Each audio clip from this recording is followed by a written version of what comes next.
Hello, I am Anna Miller, your co host and associate producer for the RPM Show, and welcome to my official review of Tron Legacy. Now, before I get into my review, I will give a very small, brief synopsis of the plot. Mostly because I will keep it short as much as I can, just straight to the point. Mostly because what I thought about the movie is more important than what it's about. And plus, I am sure that everybody out there right now has already knows or has known for years what the plot of this movie is. So I will not waste too much time in describing in absolute detail what's going on. So now the basic thing you need to know is that Kevin Flynn, who played by Jeff Bridges, mind you, is the star of the original Tron from 1982. Well, this movie picks up I think roughly like a couple of years after the first one ended, in which he's chatting with his son, telling him like a bedtime story about what he's done with his video games. The Tron video game, the computer programs. Well, he tells his son that he's gonna bring him by the arcade in a couple of days. Well, that doesn't happen because he disappears, and the reason for his disappearance is he got sucked into his little Tron world, and he got sucked into the program, and he can't get out. So nevertheless, his son gets trapped into there, and he must bring his father out. And it's this whole like Star Wars esque world where it's a battle between good and evil, and in which Jeff Bridges plays two people: Kevin Flynn, old and young, and of course Clue, who was the official bad guy. And they accomplished that by doing a really CGI mimicry with Jeff Bridges when they kind of animate his face to make him look young. And it's kind of something that you've seen in a lot of the CGI movies like Polar Express, Christmas Carol, to name a few. I mean, it really looks that way after a while. You can really tell. However, now that is the basic my synopsis of the plot. Now, to get into my official review. Now, overall, this movie was fun. Okay, it was absolute fun. Now, I actually saw many years ago on the Disney Channel the original Tron, and personally, I kind of remember a lot about it, but mostly because I didn't think it was that good a movie. Mostly because the visuals at that time were kind of Now I do give it credit for the visuals because at that time it was new and hadn't been done before, and it actually was kind of a prototype for the CGI, what quote unquote CGI imagery that we now know of, obviously today. But in terms of being a classic movie, it wasn't exactly anywhere near that. But in this movie instance, it kind of updates it by this year's technology standards. In which case, we've got the IMAX 3D and the digital 3D effects, which so immerse us in this whole experience that it's impossible not to take as for what it is. Now, the movie itself, actually, this movie, not in relation to the original Tron, this movie right here, Tron Legacy, it's it's a fun movie. It does the original justice. It kind of it takes what a lot of people misunderstood back then, which is one of the reasons that it bombed at the box office. It takes what has now become a cult phenomenon, and I think it kind of opens it up to a new generation. However, if you watch it and you read between the lines and you really listen to it, you will notice that one of the biggest problems I have with this movie, although it's not a huge problem that kind of dones it down a few points, but it's something that you should acknowledge, is that it really speaks to the only certain group that made it a cult phenomenon, and that is the video game people, people that play video games 24/7, and I hate to say it, the geeks and the nerds, the the I guess the Big Bang Theory people, Sheldon, not to say that it's their movie, that it's to make them laugh, but it's those type of people.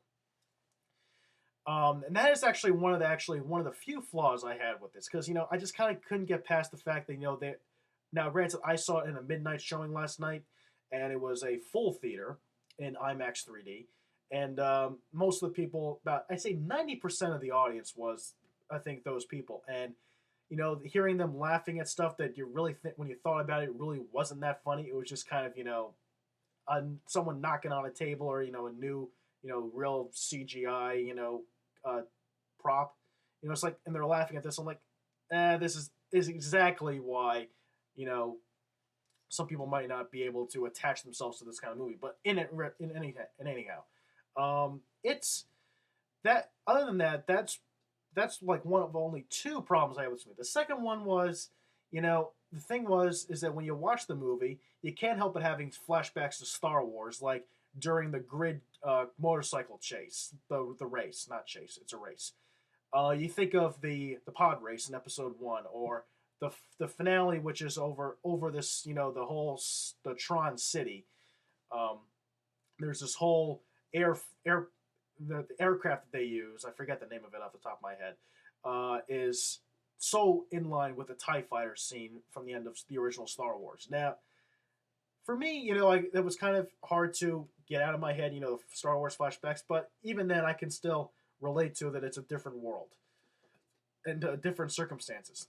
Now, overall, this is actually where I'm going to grade the movie on a number of scales. I'm not going to do a straight, 8, 5 or 6. I'm not going to do a typical gross that I've done out of 10, like I've done for my other reviews if you've watched them.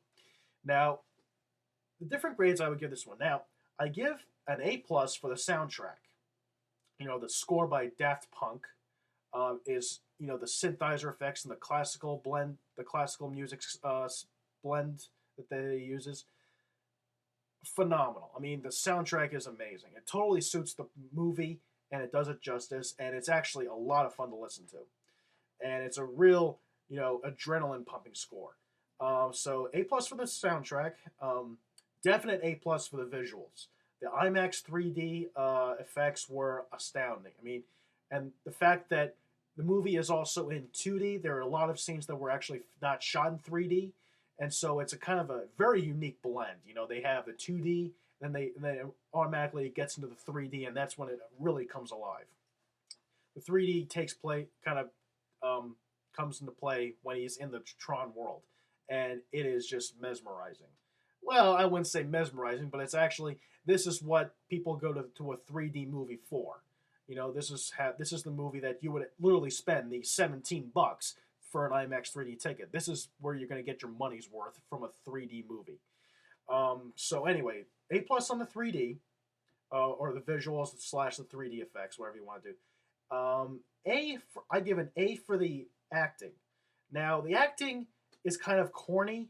I mean, a lot of the dialogue that they use is kind of, real cheesy and real corny. But in the end, it's actually, when you think about it, this is the kind of movie where you can get away with that, and it works. So an A for the acting. Jeff Bridges is still one of our best actors, and so he does his best here, playing two parts, playing himself, young and old, in some rather interesting makeup use. And last but not least, I give an absolute A+ for the production overall production value, and the production design is it's super. It's very good. And see, that's an understatement because it blows you away in a way. It's a way that for this movie to be experienced outside in a normal theater, minus the 3D and IMAX 3D, is simply not going to work. This is a movie that is pretty much built for IMAX 3D or regular 3D.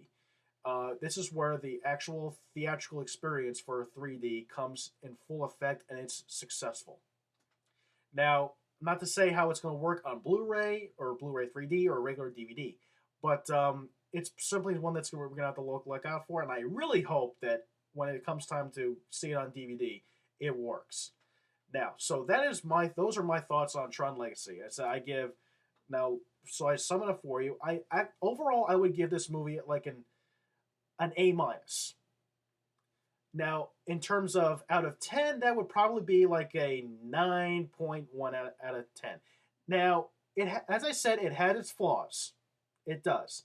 But overall, it's a sheer popcorn ride. It's one of those movies that it's simply, when you get past all the flaws, all the stupid stuff, it's fun. It's simply one of those movies that you just have to you go to the theater to have fun. It's pure escapism. It's 2 hours of taking yourself into another world, that's full of imagery and this wonderful visuals. It's fun. That's simply all it is. It's not best of the year by any means. At least I would not say it.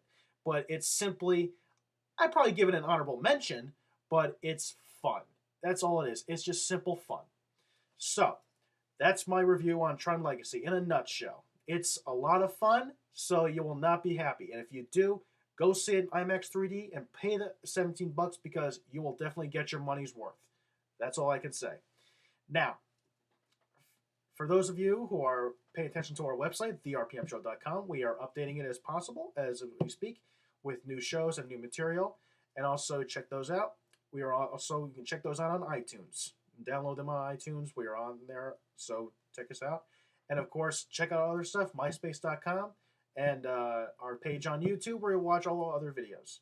So until then, I will be back hopefully in a couple of, well, whenever, to give a brief video on the upcoming Pirates 4 movie. I'll talk about the trailer that just came out. And also a couple more movies that will be coming out within before Christmas, like True Grit and The Fighter or whatever. I'll discuss those as soon as I can. So until then, enjoy the rest of your week, and hopefully go see the Tron Legacy for this weekend. It's definitely well worth your time. And also until then, have a safe holiday or happy holidays to all of you out there, and stay safe. That's all I can say. So see you next time.